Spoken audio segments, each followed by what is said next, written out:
Hello student, आज हम class 9 का जीवन की मौलिक इकाई बायो का लाइन बाय लाइन एनसीईआरटी से एक्सप्लेन करेंगे। जीवन की मौलिक इकाई पार्ट 2। इसमें देखिए एक्टिविटी 5.2 को हम लोग करके फिर इस एनसीईआरटी के द्वारा पूछे गए प्रश्न का आंसर देंगे।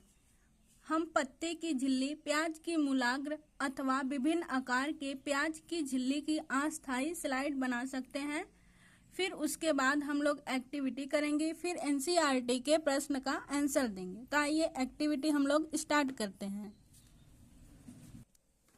इस एक्टिविटी को करने के लिए हमें एक पूरा प्याज का पार्ट लेना पड़ेगा, जिसमें उसके रूट्स भी हों, बल्कि लीव्स भी हों और क्या हो, उसकी हरी वाली पत्तियां भी हों। तो हमें क्या करना रहेगा, इसके पत्ती की जो झिल्ली होती है इसकी भी स्लाइड तैयार करेंगे और प्याज की ये जो मोटी मोटी पत्तियां होती हैं इसकी भी स्लाइड तैयार करेंगे और उसके अलावा इसके रूट की भी स्लाइड हम लोग तैयार करेंगे। रूट में मुख्य रूप से इसके मूलाग्र की स्लाइड तैयार करेंगे। पहले आप लोग समझ लीजिए कि रूट का यानी जड़ का मूलाग्र क्या किसे कहते हैं, क्या होता है, उसके बाद हम लोग अपनी एक्टिविटी तैयार करते हैं। यहाँ पे देखिए ये पूरा एक प्याज है और प्याज से नीचे क्या निकली रहती हैं, जड़ें निकली रहती हैं और जड़ों के लास्ट पे क्या होता है, एकदम बारीक सा, एकदम पतला सा यहाँ पे रूट का टिप होता है। इसी को ही क्या कहते हैं, मूलाग्र कहते हैं, यानी मूल का अग्र भाग। और इसी का क्या करेंगे, हम लोग स्लाइड बनाएंगे। देखिए पहले हम लोग प्याज की जो मोटी पत्तियां होती हैं इसमें इसकी स्लाइड बनाएंगे, यानी ये जो प्याज जिसको खाया जाता है, प्याज के जिस पार्ट को, इसकी हम लोग स्लाइड बनाने के लिए क्या करेंगे, इस प्याज का एक छिलका निकाल लेंगे और छिलका निकालने के बाद चिमटी की मदद से इसकी जो निचली सतह होती है, जो धंसी हुई सतह होती है, वहां से हम लोग क्या करेंगे, एक पन्नी निकाल लेंगे। फिर पन्नी को निकालने के बाद एक कांच की कटोरी में जल भर के उस पन्नी को रख देंगे ताकि पन्नी सूखे ना और मुड़े भी ना। उसके बाद क्या करेंगे, एक कांच की पट्टी लेंगे और इस पट्टी पे पहले 1-2 बूंद पानी का डाल देंगे। उसके बाद इस जो प्याज की झिल्ली हम लोग निकाल के यहाँ कटोरी में रखे हैं पानी भर के, उसको यहाँ पे रख देंगे। फिर रखने के बाद सेफ्रामाइन का 1-2 बूंद इस पे डाल देंगे। अब क्या करेंगे, जब ये सेफ्रामाइन भी डाल देंगे उसके बाद हम लोग क्या करेंगे, इस पे आसानी से ब्रश की सहायता से एक कवर स्लिप लगा देंगे। अब ये कवर स्लिप लगाते समय इस बात का ध्यान रखेंगे कि इसमें एयर के यानी वायु के बुलबुले नहीं फंस जाए, नहीं तो ये माइक्रोस्कोप में अच्छे से नहीं दिखेगा। तो इस तरीके से हमें क्या करना है, प्याज के पत्ती की झिल्ली की और प्याज की झिल्ली की और प्याज के मूलाग्र की, इसी प्रक्रिया के द्वारा हमें स्लाइड बनाना है। अब इस तरीके से जब स्लाइड बन जाएगी तब इस स्लाइड को माइक्रोस्कोप में रख के हम लोग देखेंगे। अब उस स्लाइड को इस माइक्रोस्कोप में रख के हम लोग देखेंगे तो हमें कुछ स्ट्रक्चर की सेल दिखाई देंगी, यानी सेल का कुछ आकार दिखाई देगा और उसी आधार पे हम लोग एनसीईआरटी में पूछे गए प्रश्न का आंसर देंगे। तो आइए पहले हम लोग हर एक स्लाइड को जैसे बनाने की अभी विधि बताई मैंने, उसी तरीके से बना लेते हैं, फिर माइक्रोस्कोप में रख के देखते हैं। अब उस विधि द्वारा हम लोग प्याज की पत्ती की जो होती, प्याज में जो पत्तियां होती हैं हरी हरी, जब वो खेत में रहती हैं तो पूरा प्याज का ही पूरा प्लांट लेके आना है। फिर उसकी जो हरी हरी पत्तियां रहती हैं उसकी स्लाइड हम लोग पहले बनाएंगे। अब इस तरीके से जब हम स्लाइड बनाएंगे हमारा एक स्लाइड पूरा तैयार हो जाएगा। अब क्या करेंगे, इस स्लाइड को माइक्रोस्कोप में जब रख के देखेंगे तो इस तरह की कुछ स्ट्रक्चर हमें सेल का दिखाई देगा, यानी सेल का आकार जो पत्ती में होता है हमें इस प्रकार का दिखाई देगा। और फिर प्याज की जो झिल्ली, जिस प्याज के पार्ट को खाया जाता है, जब उसे हम लोग देखेंगे माइक्रोस्कोप में तो इस तरीके की, इस आकार की हमें कोशिकाएं दिखाई देंगी। अब कोशिका में जो छोटे छोटे बिंदु की तरह संरचना दिख रहा है, ये केंद्रक है। अब इसी तरीके से हम लोग प्याज के मूलाग्र का भी स्लाइड बना लिए हैं। अब स्लाइड बनाने के बाद जब सेल को हम लोग देखेंगे माइक्रोस्कोप में, तो हमें इस तरीके की संरचना की सेल दिखाई देंगी, यानी सेल यानी कोशिकाएं दिखाई देंगी। अब हम लोग एक्टिविटी कर चुके हैं, यानी क्रियाकलाप 5.2 जो एनसीईआरटी में दिया गया है कर लिए हैं। तो आइए अब एनसीईआरटी के प्रश्न का आंसर भी देते हैं। इसमें एनसीईआरटी पहला प्रश्न पूछ रहा है, क्या सभी कोशिकाएं आकार तथा आकृति के दृष्टि से एक जैसी दिखाई देती हैं? तो बिल्कुल नहीं। अभी हम लोग एक्टिविटी 5.2 करके देखे हैं कि सभी, चाहे वो प्याज की पत्ती की कोशिका हो या फिर प्याज की झिल्ली की या फिर प्याज के मूलाग्र की कोशिका हो, सभी की संरचना क्या है? अलग अलग है। तो इसका आंसर क्या होगा पहले क्वेश्चन का? नहीं, सबकी कोशिकाएं, सबके जो कोशिकाएं हैं उनकी आकृति तथा आकार एक दूसरे से अलग है। हमारा अगला क्वेश्चन है, क्या पादप के विभिन्न भागों में पाई जाने वाली कोशिकाओं में कोई अंतर है?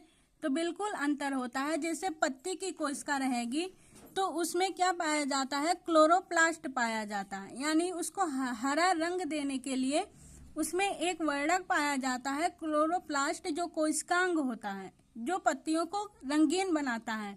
उसमें क्या रहता है, जब हम उसके तने वाली कोशिका से देखेंगे तो क्या रहेगा, उसमें कुछ ना कुछ अंतर दिखाई देगा। उसी तरह पूछा गया हमारा अगला क्वेश्चन, क्या कोशिकाओं में समानता दिखाई देती है? बिल्कुल समानता दिखाई देती है। कोशिकाओं का जो संरचना होता है वो एक ही तरह के कोशिकांग से मिलके बना होता है।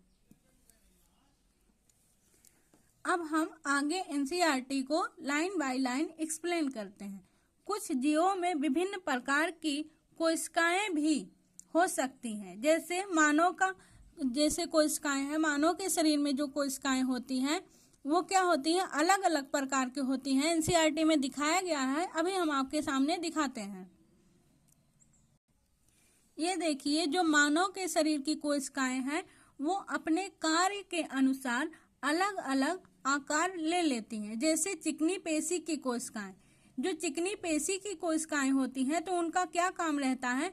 उनको फैलना और सिकुड़ना रहता है, जिससे हमारे शरीर में गति हो सके। इसलिए उनकी कोशिकाओं का आकार इस तरीके से होता है। और रुधिर की कोशिकाएं देखिए, रुधिर की कोशिकाएं ऊपर से और नीचे से क्या है? धसी हुई हैं। ये अपने काम को करने के लिए धसी हुई हैं, ताकि ये ज्यादा से ज्यादा ऑक्सीजन को अपने साथ बांध सके। उसी प्रकार से देखिए तंत्रिका कोशिका, तो ये भी अपने काम करने के अनुसार इसका स्ट्रक्चर अलग हो गया है। जिस तरीके से इसको काम करना है उसी तरीके से इसका आकार हो गया है। यहाँ से देखिए धागे की तरह संरचना यहाँ से निकली हुई। यहाँ से क्या करता है? हमारे शरीर से सूचनाओं को ग्रहण करता है और यहाँ से होते हुए ये इस तरीके से एक कोशिका के साथ दूसरी कोशिका जुड़ी होती है और मस्तिष्क तक ले जाती है। इसलिए सूचनाओं को ले जाने के लिए और ले आने के लिए जो तंत्रिका कोशिका है इसका आकार इन कोशिकाओं से भिन्न है।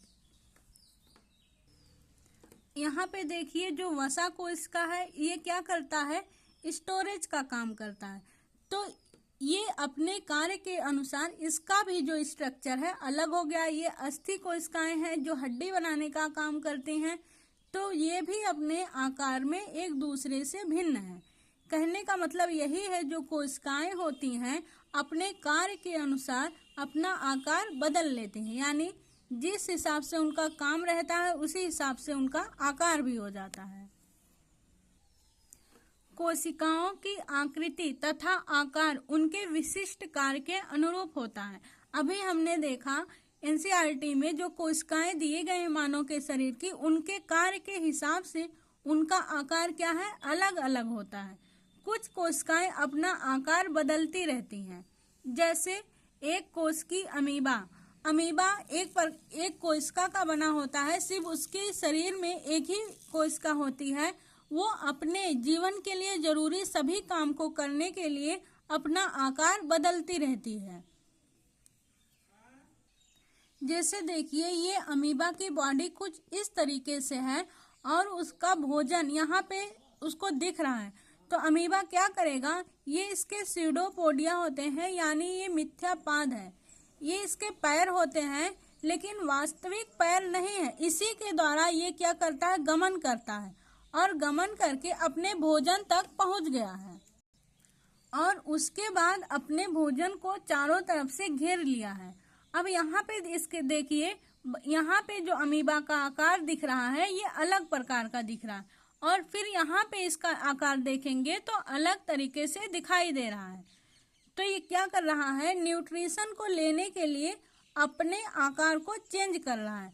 और ये क्या करेगा, जब ये गति करेगा तब भी इसका आकार चेंज होगा। ये एक ही कोशिका होता है और एक ही कोशिका के द्वारा ये भोजन भी कर लेता है, श्वसन भी कर लेता है, जनन भी कर लेता है और उत्सर्जन भी कर लेता है। ये जीवन के लिए जरूरी सभी काम को एक ही सेल के द्वारा कर लेता है।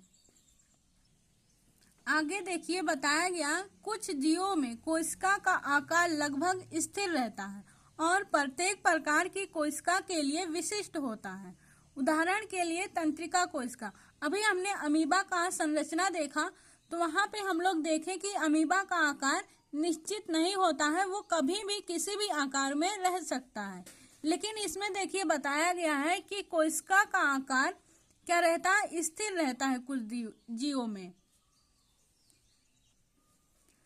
और प्रत्येक प्रकार की कोशिका के लिए विशिष्ट होता है। यानी कहने का मतलब जो प्रत्येक कोशिकाएं होती हैं वे अपने कार्य के अनुसार उनका आकार निश्चित होता है। उदाहरण के लिए जैसे तंत्रिका कोशिका, तंत्रिका कोशिका को सूचनाओं को ले जाना और ले आना रहता है, तो वो उनका काम ही ऐसा है कि वो अपने आकार को अगर चेंज कर लेंगे, बदल लेंगी तो वो काम नहीं कर पाएंगे, इसलिए उनका आकार निश्चित होता है। यहाँ पे देखिए कहा जा रहा है प्रत्येक जीवित कोशिका में कुछ मूलभूत कार्य करने की क्षमता होती जो सभी सजीवों का गुण है। इसका क्या मतलब है, देखते हैं हम लोग। यहाँ पे देखिए आपको कोशिकाओं का प्रकार दिखाया गया। अब इसमें कहा जा रहा है कि प्रत्येक कोशिका, हर एक कोशिका में ऐसी कार्य करने की क्षमता होती है जो सजीवों का लक्षण होता है। जैसे ये पेशी कोशिका है तो ये क्या करेगी, गति करेगी और ये एक स्थान से दूसरे स्थान तक चलने में मदद करेगी।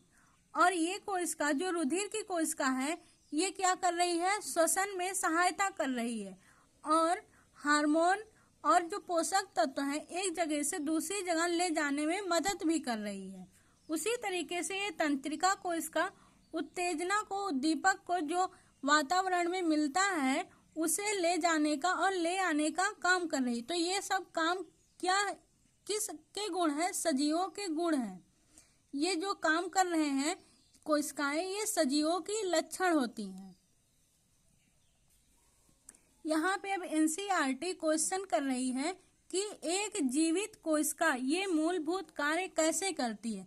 तो अभी हम आप लोग को फिगर दिखा के बता दिए हैं कि जो जीवित कोशिकाएं रहती हैं वो किस तरीके से अपना काम करती हैं।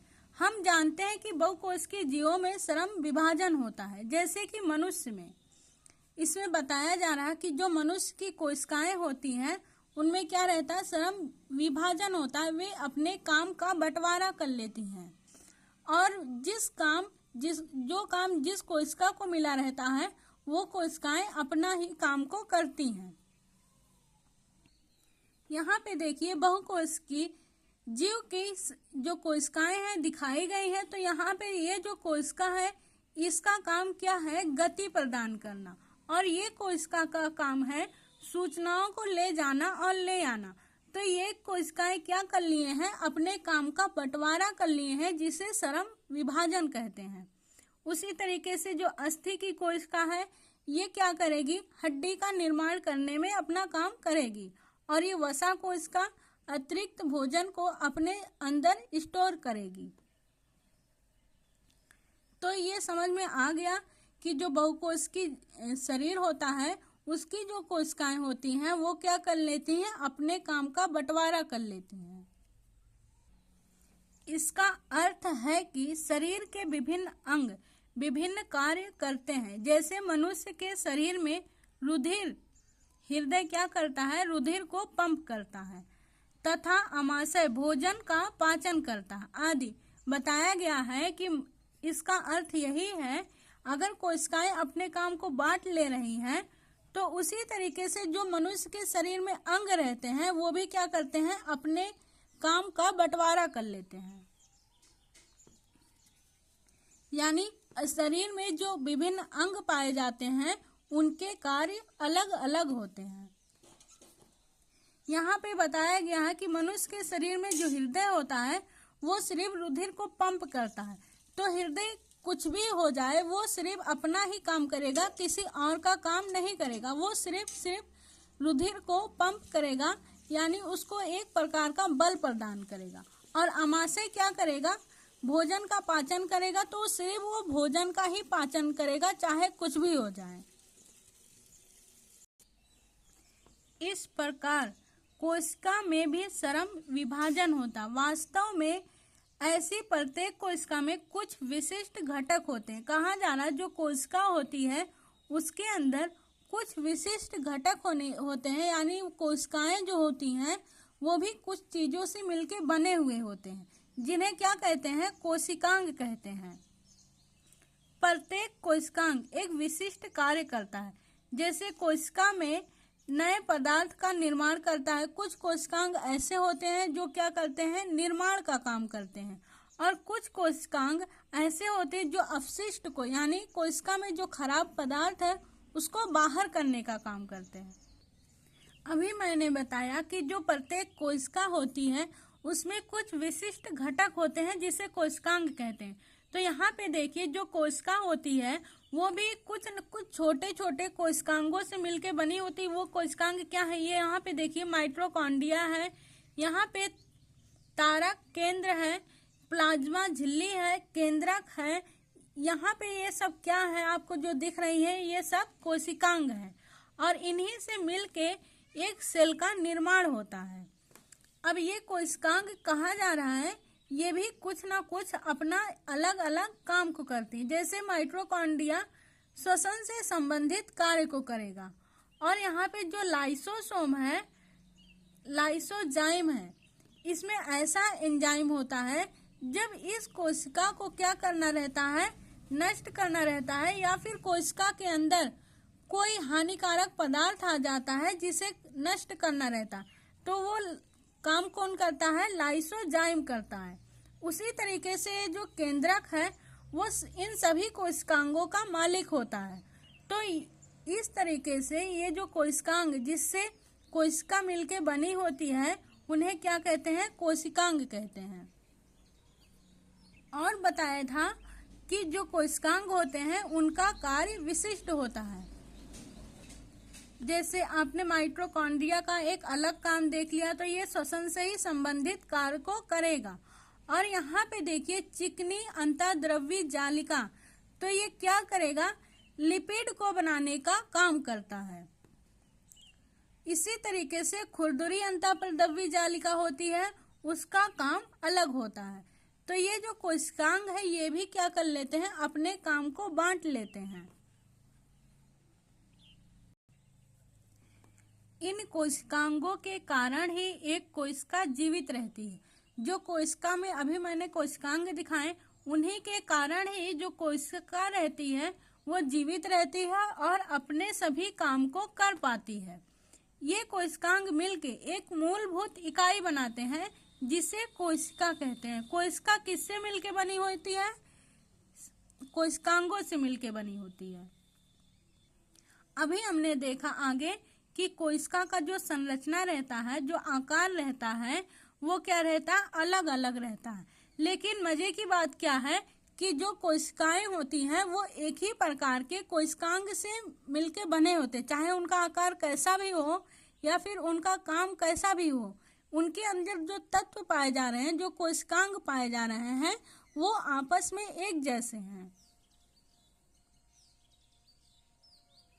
आज तक यहाँ ही, आगे का पार्ट हम लोग पार्ट नंबर 3 में देखेंगे।